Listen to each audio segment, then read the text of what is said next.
मी आता रायगडच्या अलिबाग या ठिकाणी आहे आणि आपल्यासोबत आहे त्या शेतकरी कामगार पक्षाच्या प्रवक्ते चित्रलेखाताई पाटील. आपण जाणून घेऊया या अलिबाग नगर परिषदेमध्ये एक आधी सत्ता मिळवली आहेत आणि कशा पद्धतीने काय यांचे विषय होते ते आपण जाणून घेऊया. ताई नमस्कार. पुढे आपलं स्वागत आहे. आपण एक आधी सत्ता घेतली, 17 उमेदवार प्लस नगराध्यक्ष सुद्धा शेतकरी कामगार विषय केला, कसं बघते काय सांगा? नाही, खूप आनंद झाला की सत्याचा विजय झाला आणि जी आमची आजपर्यंत जी कामं आम्ही केली आहेत नगरपालिकेत, मग कोविडमध्ये असो किंवा इतर असो, जी आमच्या नगरसेवकांनी कामं केलेली तर त्यांना लोकांनी संधी दिली आहे. यावेळेस सुद्धा काही जुने नगरसेवक आहेत आणि एक नवी टीम सुद्धा आम्ही त्या ठिकाणी दिलेली आहे. तर यापुढे सुद्धा अलिबागची सेवा करण्यास आम्ही तत्पर आहोत आणि ती आम्ही करू. त्याच्यामुळे तुमच्या चॅनलच्या माध्यमातून जनतेच्या मनापासून आभार मानते. ताई, आगामी ही निवडणूक आपण एक हाती सत्ता घेतलेली आहे, परंतु येणारी जिल्हा परिषदेची निवडणूक याकडे कसं आपण कशी लढली असेल आणि राष्ट्रवादीसोबत आपण युतीमध्ये लढणार का? युती आघाड्यांबद्दल मी आता बोलणार नाही, कारण की अजून निवडणुका लागलेल्या नाही आहेत. ते आमचे नेते भाई जयंत पाटील आपल्याला स्पष्ट करतील.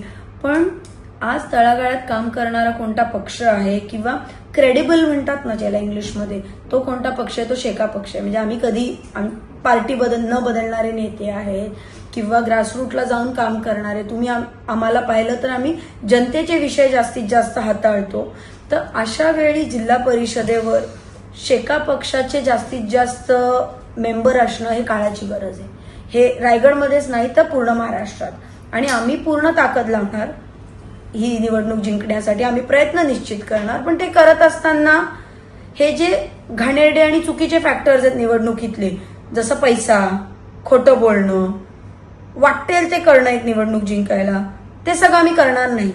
कारण की आम्ही तत्वाची माणसं आहे. आम्ही स्वर्गीय भाई गणपतराव देशमुखांच्या कार्यकर्ते आहोत. आम्ही स्वर्गीय मीनाक्षीताईंचे कार्यकर्ते आहोत. त्याच्यामुळे आमची जी लेगसी आहे ती आम्हाला हे करायला परवानगी देत नाही. आमची नाळ ही सर्वसामान्य शेतकरी आणि कामगाराशी जोडलेली आहे आणि त्याच पद्धतीने आम्ही काम करणार. आणि निश्चितपणे जिल्हा परिषदला शेका पक्षाचा कॅन्डिडेट जाणं म्हणजे सर्वसामान्य माणसाचा आवाज जाणं. तर मी या तुमच्या चॅनलच्या वतीने विनंती करते जनतेला की तुम्ही जास्तीत जास्त शेका पक्षाचे उमेदवार जिल्हा परिषदेमध्ये पाठवा. कारण की खूप तळागाळातल्या स्कीम्स या जिल्हा परिषदमध्ये आहेत, पंचायत समितीवर आहेत. आज अनेक ठिकाणी आपण बघतो की प्रशासकीय राजवटीमध्ये सर्वसामान्य माणूस भरडला जातो. त्याला उत्तरं मिळत नाहीत त्याच्या प्रश्नांची, त्याची पिळवणूक होते.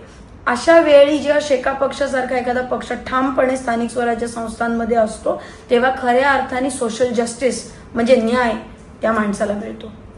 आमदार महेंद्र जोळे स्थानिक असताना त्यांना अलिबागची निवडणूक जिंकताना त्याकडे मुरुडी यांच्या हातून आलेलं, याकडे कसं बघताय? ओव्हरऑलच पाहिलं ना तर शिंदे गटाकडे मी पाहते सगळ्यात करप्ट पक्ष आहे. आज या मतदारसंघात अनेक कामं रखडलेली आहेत. एकदम इथे राजकारणाचा चिखल केलेला आहे. म्हणजे तुम्ही माझ्याबद्दल ते बोलणारे कॉमेंट्स पाहिले किंवा काही पाहिलं, एकदम खालच्या पातळीचं राजकारण आमदार स्वतः आणि त्यांचे सगळे मंडळी करतात. तर अशा वेळी लोकांनीच आता त्यांना नाकारलेलं आहे दोन्हीकडे. मुरुड असो किंवा इथे मुरुडला तर त्यांची खूप प्रतिष्ठा त्यांनी केलेली. तर सगळीकडे लोकांना आता कळून चुकलेलं आहे की ह्या पक्ष आपल्यासाठी चांगला नाही, हा आपली कामं करत नाही, हा काही भ्रष्टाचारात ही मंडळी आहेत. त्याच्यामुळे या मतदारसंघात आणि सगळीकडेच वरती कोर्ट केस सुद्धा पाहिली तर तशी ती टांगती तलवारच आहे. ज्या पद्धतीने तो गट फॉर्म झाला हे सुद्धा काही फार एथिकल नव्हतं. त्याच्यामुळे सगळ्यामुळेच ओव्हरऑल शिंदे गटाला या मतदारसंघात सुद्धा मोठ्या प्रमाणात नाकारताना आपल्याला जनता दिसते. आपण जेव्हा त्यांची चौकशी करा असं म्हटल्यानंतर त्यांनी असं म्हटलेलं आहे की त्या ड्रग्ज घेऊन बोलत असतील, या वाक्याकडे कसं बघताय?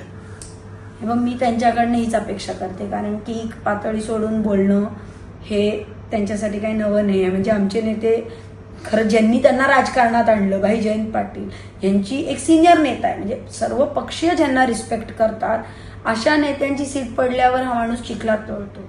म्हणजे महाराष्ट्राच्या राजकारणाची ही संस्कृती नाहीये.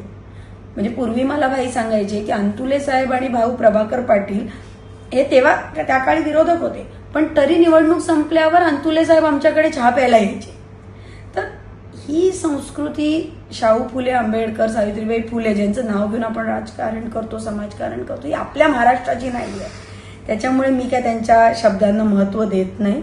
पण एकूणच कोणत्याही लोकप्रतिनिधींनी कोणत्याही महिलेबद्दल, मग ती लोकप्रतिनिधी असो किंवा सर्वसामान्य असो, एक राजकीय टीका टिप्पणी केली पाहिजे आणि असं वायफळ बोललं नाही पाहिजे. आपल्यासोबत त्या राज्य प्रवक्ता चित्राबाई पाटील, पुढे न्यूज सागर जैन, रायगड.